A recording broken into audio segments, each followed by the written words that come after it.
Hey everybody, Max Aita here, head coach of Team Juggernaut with our second installment in our video series on weightlifting programming.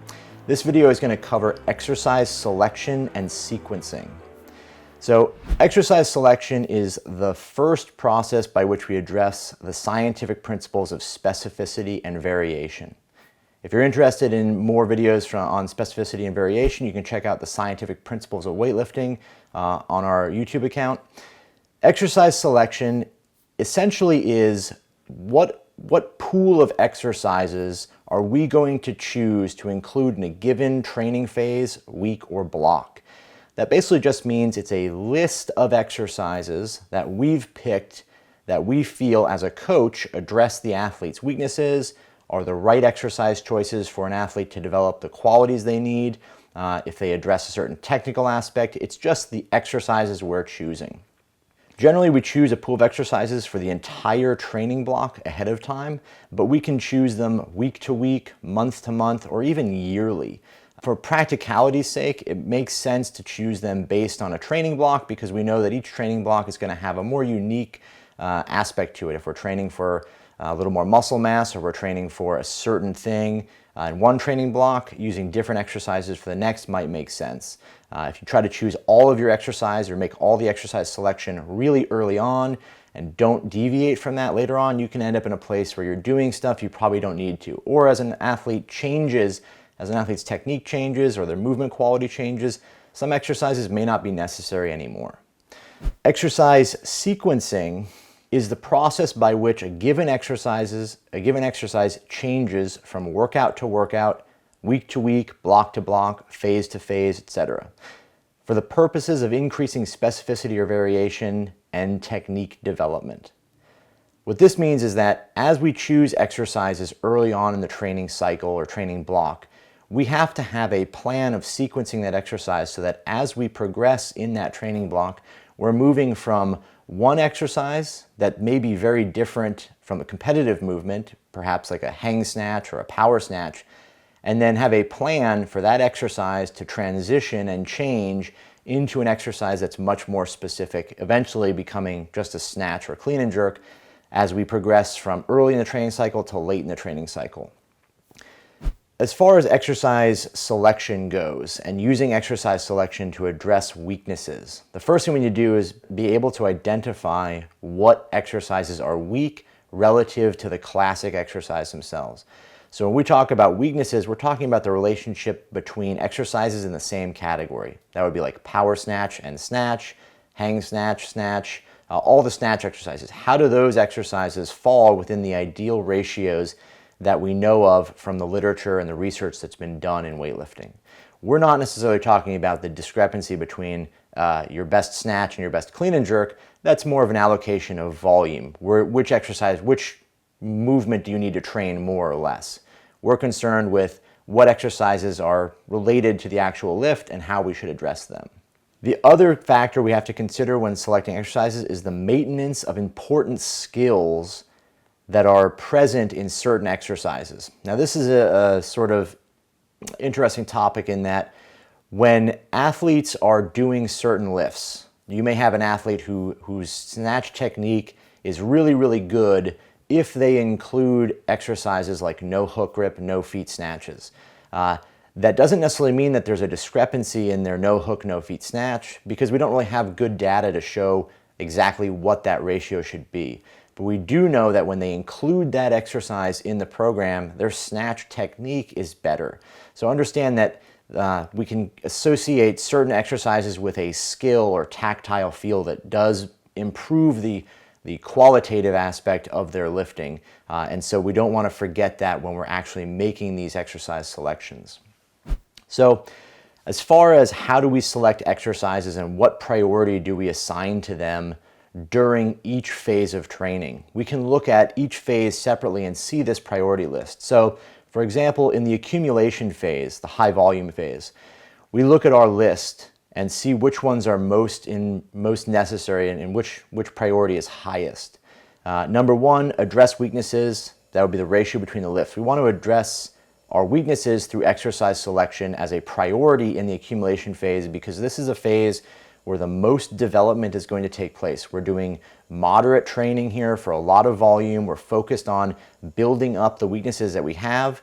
So we want to prioritize those exercises that address those ratio weaknesses. The second highest priority would be the highest specificity exercises. We're in a phase of training that's high in volume, and it's a lot of developmental work being done. We want to include some high specificity exercises, more classic variations, more classic snatch or classic clean and jerk, because if we get too far away from that, we could end up developing to the point where we have a really great hang snatch and we've eliminated that weakness, but now we're really bad at snatching because we haven't done enough of it.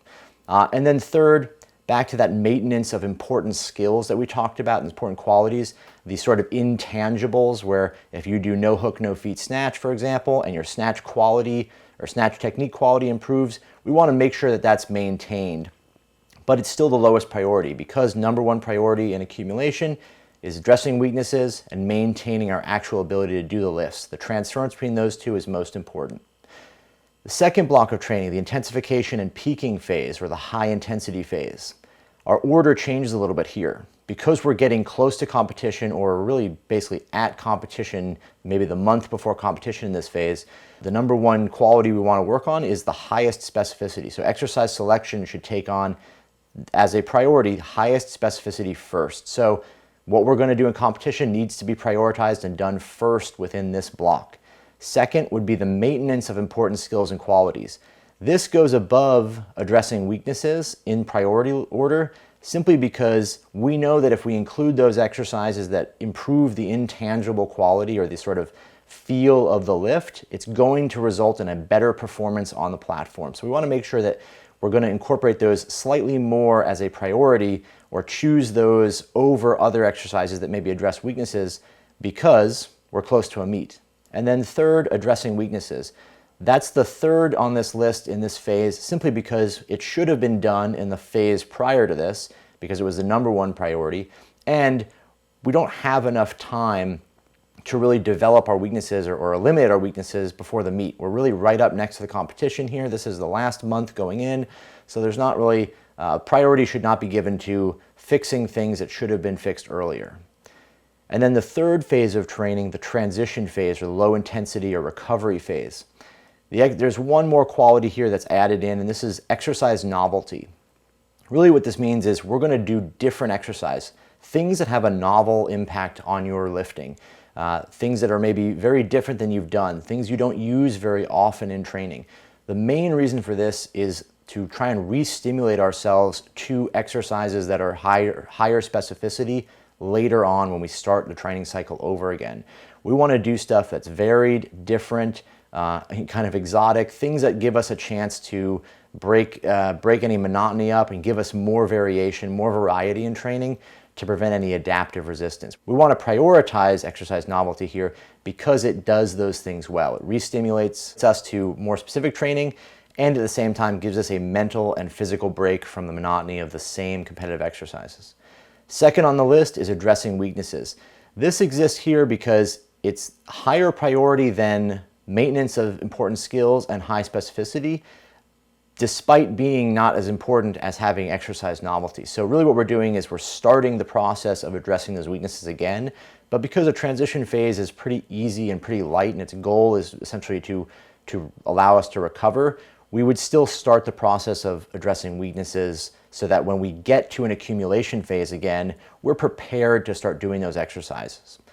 Then third and fourth on the list are going to be the maintenance of important skills again, so those tactile feels, the tactile feel of the lift, the things that are intangible, simply because if we can maintain some of that higher quality technique, we wouldn't have to do the high specificity exercises in spot number 4 as often. If we can get away with doing things that make the lift feel better and let us kind of practice our finite technique and really hone in on it, it would allow us to reduce the number of classic exercises we need to do during that phase of training. Exercise sequencing by phase. So we have a few different versions of exercise sequencing. We have a couple of different transitions from one to another. We'll go over them here. The first is isolated versus comprehensive. So This refers to the amount of phases the exercise incorporates in the classical lift versus the classic lift. An isolated exercise is going to be much more focused on a certain portion of the lift versus a comprehensive exercise, which is going to be focused much more on the entirety of the lift itself. A good example here would be the hang snatch above the knee versus the hang snatch below the knee. Hang snatch above the knee is a shorter version of the lift. It only works the explosion from above the knee. There's no transition around the knee, versus the hang snatch below the knee obviously incorporates more of the exercise. That's a very small, minute detail and difference between those two, but it still exists. It allows us to understand that there is a transition from more isolated with the hang snatch above the knee to more comprehensive hang snatch below the knee. Another example would be the power snatch versus the classic snatch. This one's a little more obvious in that power snatches include all of the phases of the lift in the pull and the catch, but they don't include the squat under the bar. So you don't actually have to go down in the power snatch. You just pull it up, catch it at 90 degrees, whereas the classic snatch, you're going through every single phase. So it's isolated to comprehensive. The second would be simple to complex, simple versus complex. This is referring to the number of elements incorporated within the exercise. So how many different types of movements or different types of things are incorporated into the exercise that get it closer or add to the exercise in terms of difficulty or endurance or strength or technical challenge. So a good example of this would be the power snatch versus the power snatch plus overhead squat. In this example, we're moving from simple, just the power snatch, to more complex, the power snatch plus the overhead squat. In the first example, we're doing just one portion of just one exercise. The second, we're doing two.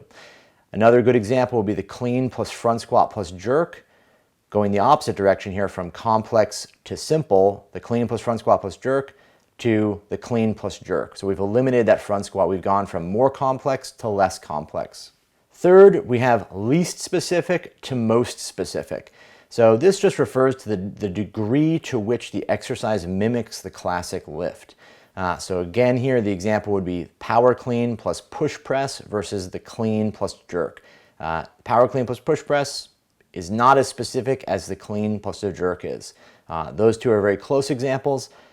Another example would be the snatch from the hang below the knee versus the snatch plus the snatch from the hang below the knee. In the second example, we can see that it is the second exercise there, snatch plus snatch from hang below the knee, is more specific simply because it includes a classic snatch in it.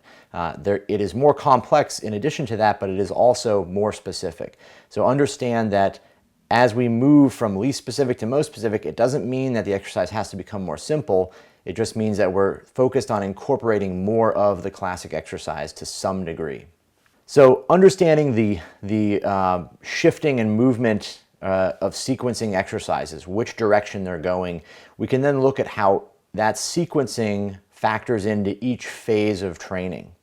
So if we look at the first phase of training, the accumulation block or the high volume phase, from a standpoint of what we're working at towards the end of this block, we would say that from most isolated to most comprehensive is the direction we want to go.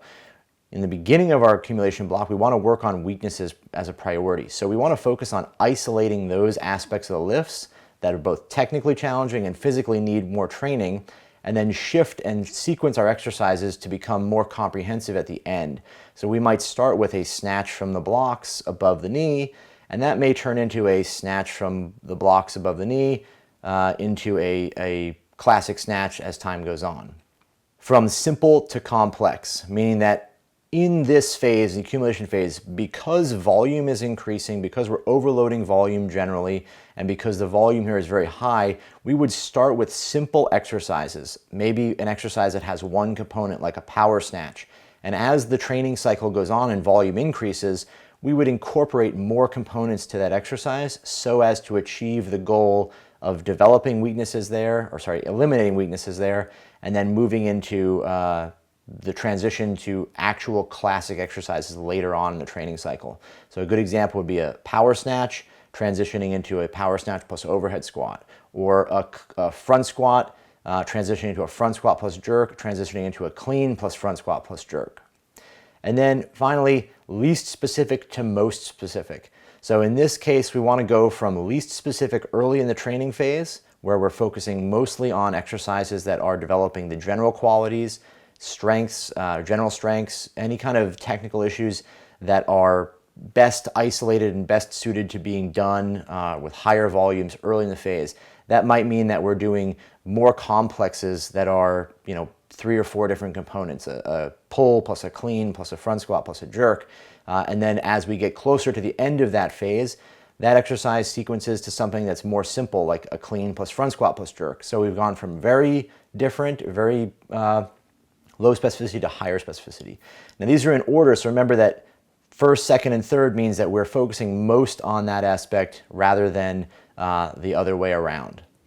So the next phase of training, the intensification and peaking phase, or the high intensity phase, priority number 1 is going to be going from least specific to most specific. Again, because we're getting near a competition here, we're getting close to the actual deadline of the meet, we need to focus on shifting anything that's low specificity and sequencing it towards high specificity. So that's going to be going from things like power snatch plus overhead squat to snatch, or going from hang snatch below the knee to snatch from a deficit, or going from snatch for snatch plus overhead squat to just snatch. We're moving from less specific to more specific. Second in that priority list is from the most isolated to the most comprehensive. So again, we're going to go from things like snatch from the blocks above the knee to snatch from the blocks below the knee to potentially snatch from the floor. Things that we're going to focus on here is, as the isolation grows, as we get more comprehensive, the exercise is going to become much more like the actual classic lift itself. And then we're going now from complex to simple. So we're taking those exercises that had many components and we sequence it to the point where it has fewer and fewer components as we get close to a competition. Great example of this would be maybe the beginning of the intensification block. There's you have clean plus front squat plus jerk, or clean pull plus front squat, or sorry, clean pull plus clean plus front squat plus jerk, and you sequence that to just clean plus front squat plus jerk, and then eventually to just clean plus jerk. In the third block of training, in the transition block, the low intensity recovery phase, the priorities again change with our exercise sequencing. The first being from the simplest to the most complex. The reason for this is that as we start the transition block, we're probably in a state of high fatigue. We've just done a competition, or we've just got done doing a lot of training. So restoration is the number 1 goal. We want to start with the simplest exercises and slowly build back up to the most complex, because we're going to start an accumulation block after this transition block. So we have to be preparing ourselves for what's to come in the next phase. Second on that list is going to be from most isolated to most comprehensive. And this again for the same reason. It's not that we're going from hang snatch above the knee or block snatch to classic snatch for the sake of specificity here, or for the sake of competition. We're moving towards comprehensive for the sake of making the training more difficult as we go. So we start with the easiest, most isolated movements because they generally require the least energy, there's less range of motion, and move them more towards the most comprehensive as we approach the end of the transition phase. And then again, least specific to most specific for the same reason, is that we're going from the most general qualities, the most general stuff that is easiest and most novel to us, and moving towards those things that are most specific so we can start the accumulation block in the right phase. One thing to remember with all of these phases, whether it's exercise selection or exercise sequencing, is that these are degrees to which something falls in one side or the other. It's not that we go from not specific to specific, it's the degree of how much specificity there is in the program. Are we doing 4 sessions a month, or 5 sessions a month, or 6 sessions a month of classic snatch? Or are we doing 2 sessions a month of classic snatch? It isn't so much just that we are doing cut and dry, black and white. It's either specific or it's not, or it's either complex or it's not. To understand that there's a sequence and a shift of things from the beginning of a training cycle to the end, or from training cycle to training cycle, or from block to block. It doesn't have to be week after week we change the exercise. That's dependent on the lifter. So how often do we change exercise? What is the rate and sequence of exercise change that we want to have? So the rate of change, the rate of sequence for our exercises is affected by a few things. One, the individual response to training. How much novelty does a person need? How much novelty does somebody do well with in training? This is a really individual aspect. A lot of lifters that are very advanced may do better with higher levels of variation simply because they do so much more training. If you're training 9 times a week, it's much easier to tolerate training that has a little bit more novelty to it. Some lifters that are very, very new should have low levels of sequencing, low levels of variation, because too much variation when you're learning the actual lifts is laying the groundwork for not developing great skills. Now, the other side of that coin is that having no variation early on can lead to really poor motor habits and exacerbating a bad technical flaw because there's never a chance to develop using a different exercise that might help. And then the other side, at high levels, doing too many variations may never allow you to develop the finite skill and the ability to lift maximum weights in the classic exercises. The other factors would be total training volume. We kind of touched on this earlier with the lifter, the higher qualified lifter. They're going to do more volume. The more volume you train with, the more likely you're going to do a few other exercises. There's probably going to be a bigger pool of exercises to do, and the change between those exercises might occur a little bit faster. Athlete qualification, again, just like before, the more qualified, the higher the level of the athlete, the more likely they're going to have a higher variation and a little bit earlier changing of exercises between phases or between weeks.